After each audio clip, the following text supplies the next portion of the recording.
morning. It is March 3rd, Thursday this morning. The Boris and Robin Show is starting in just a few minutes from now. And as always, our Thursday guest will be attorney Jonna Spilbor. She answers some of your legal questions. And, of course, you can always email them to us here at the Boris and Robin Show. And we'll consider them for future weeks. But we got a pretty good email today from somebody who thinks their family member might be defrauding them. So we'll have that. Also, Jonna's going to chime in on this new law in Orange County that makes it, I guess, parents more responsible for their kids when they drink underage.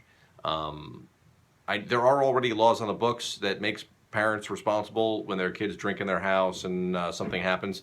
This law, I believe, goes a little bit further. Jonna's going to sift through it and tell us exactly what parents in Orange County especially need to know about this law.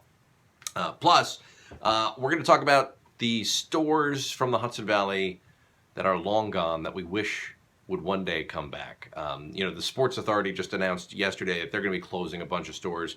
I think the one in Kingston is already closed, but this is just the latest in a long string of stores that are closing down. Kohl's made a big announcement. People at the local Kohl's here in the Hudson Valley are crossing their fingers, hoping that theirs isn't closed.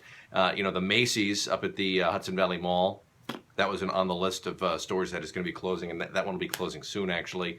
But there's been a ton of stores. Media Play, you remember Media Play? That was one of my favorite stores. I really wish they would bring Media Play back. I know it won't happen because people don't buy CDs anymore. But, man, I used to love going and just hanging out in that store for hours, looking at all the stuff that they had in there. There's some great restaurants that were in the area, too, that are now gone. I know a lot of people were upset when Bugaboo Creek closed.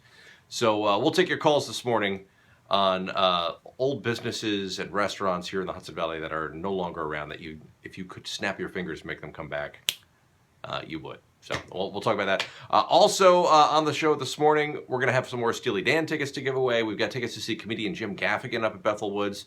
It's going to be a lot of fun. I hope you get a chance to join us. Thanks for watching the pre-show show.